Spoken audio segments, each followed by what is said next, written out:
Everyone, welcome to our channel Rio the ranger. আজ অনেক দিন পর একটা ব্লগ নিয়ে এলাম, আর সেটা হচ্ছে রিজার জন্মদিনের একটা লম্বা ভিডিও আছে, বাট অত বড় ভিডিওটাকে আমি একসাথে পোস্ট করছি না। তো এই ভিডিওটার মধ্যে থাকছে রিজার জন্মদিনের সকালবেলা আমরা কি কি করলাম, ওদেরকে কি স্পেশাল ডিশ দিলাম, আমরা কি কি খেলাম সেটার উপর।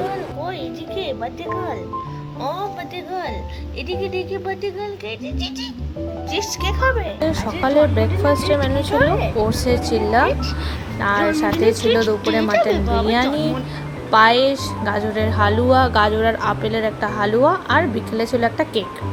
তো উঠতে দেরি হওয়ার কারণে আমি আর সকালবেলা মাংস আনতে যেতে পারিনি, অনলাইনেই অর্ডার দিয়ে দিয়েছিলাম মাংস। কিন্তু সত্যি বললে মাংসটা আমার খুব একটা পছন্দ হয়নি, মানে খুব বুড়ো মাংস দিয়েছিল, মাংসটা অনেকবার আমাকে সিটে দিতে হয়েছিল, যার জন্য আমার একদম পছন্দ হয়নি। আর এইদিকে ওটসের চিল্লাটা এতটাই গরম ছিল, ততক্ষণে আমি পায়েসের জন্য চালটাকে ধুয়ে ভিজিয়ে দিয়েছিলাম। আর আমি অনলাইনে বললাম যে মাংসটা এনেছে, ওটা ততক্ষণে একটু ডিপ ফ্রিজে রাখা ছিল, তো ডিপ ফ্রিজ থেকে বার করে জলের মধ্যে দিয়ে দিয়েছিলাম। খেয়েছে দিশা খাচ্ছে। ও নাটুকে পিসি তাড়াতাড়ি খাও।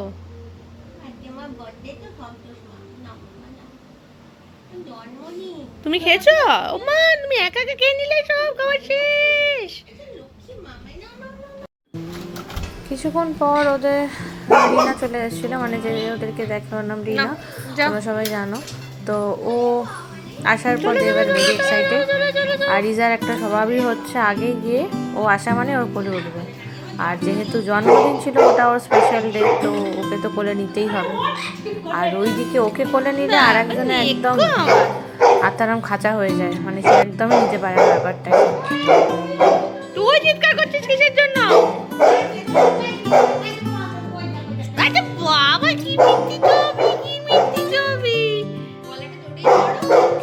গলাটা একটু জড়িয়ে ধরো, তুমি এরকম। Happy birthday, happy birthday. রিজার বডি ওয়েট একদমই সেম, 29-30 এরকম। তো রিজা যেটা করে সেটা হচ্ছে ও না যখন কোলে ওঠে তখন একটা জাম্প করে, রিও সেটা করে না, মানে ওর কাছে কোলে ওঠাটা ম্যাটার না, ওর কাছে হচ্ছে রিজা কেন উঠেছে, রিজাকে কেন আদর করা, সেটা হচ্ছে ওর একটা হিংসা। সকাল সকাল আলু খাচ্ছি,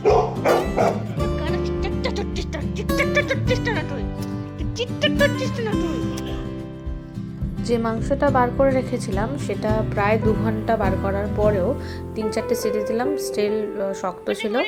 আবার তারপরে যে মানে প্রায় 3-4টে সিটি দিয়েছি, তখন গিয়ে মাংসটা নরম হয়েছে। ঠিক আছে, তোমরা এখানে দাঁড়াও, এখানে কেউ যাবে না, এখানে এখন ঢোকা যাবে না, এগুলো সব গিফট আছে, এগুলো সব গিফট গিফট গিফট। শোনো না, তুমি বিরিয়ানি খাবে? আচ্ছা, কিসের বিরিয়ানি হচ্ছে তুমি জানো? কিসের বিরিয়ানি হচ্ছে? মটন বিরিয়ানি হচ্ছে, মটন খাবি তো? হ্যাঁ, বিরিয়ানি খাবি তো? আজকে রিজা তুই ছাড় পেয়ে গেছিস হাঁটা থেকে? ওই, তুই হাঁটা থেকে আজকে ছাড় পেয়ে গেছিস? আমি অনলাইনে অনেকগুলো র্যাপিং পেপার কিনেছিলাম, গিফট র্যাপিং পেপার, সাথে ওরা আমাদেরকে এরকম স্টিকার দিয়েছিল, সাথে এরকম ওই ফুল বানানোর যে হয় প্লাস্টিকের, ওগুলো আমাদেরকে সব দিয়েছিল। তো ওটা বেশ ভালো ডিল ছিল, ওটাই আমি নিয়ে নিয়েছিলাম। 20টা র্যাপিং পেপার ছিল, 20টা স্টিকার ছিল, 20টা ফ্লাওয়ার বানানোর ওই প্লাস্টিক। 4টে মোটামুটি, 4টে রিজা লেখো আর একটা রিও লেখো, ঠিক আছে? আর এই যে না, এটা নাই,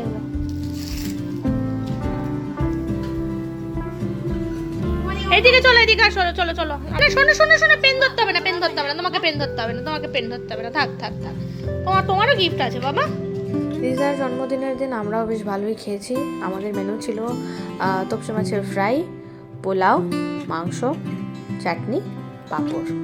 রিওদের মাংসটা সিটি দেওয়ার পর ওটাকে দই আর মশলার সাথে মাখিয়ে রেখেছিলাম অনেকক্ষণ, তারপরে ভাতটা একটু সামান্য শক্ত নামিয়েছিলাম, তারপরে মাংসটাকে কষিয়ে ভাতের মধ্যে দিয়ে একটু ভালো করে হালকা করে নেড়ে ছেড়ে একটু দমে রেখেছিলাম, যাতে ভাতটা নরম হয়। মাংসটা নরমই হয়ে গেছিলো অতগুলো সিটির পরে, তো ভাতটার জন্য হালকা করে দমে বসালাম।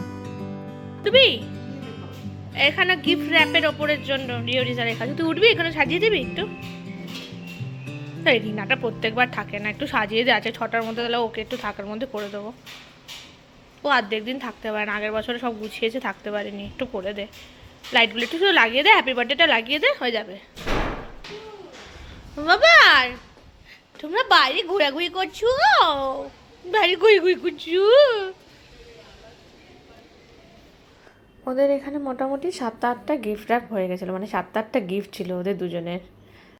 আর আমার এদিকের বিরিয়ানি ডান। তো আমি ওদেরকে অলরেডি সার্ভ করে দিয়েছি বিরিয়ানি। তো ওরা খেয়েছে, কিন্তু আমার যেটা একটু সমস্যা মনে হয়েছে ওদের, সেটা হচ্ছে একটু ভাতটা শক্ত ছিল।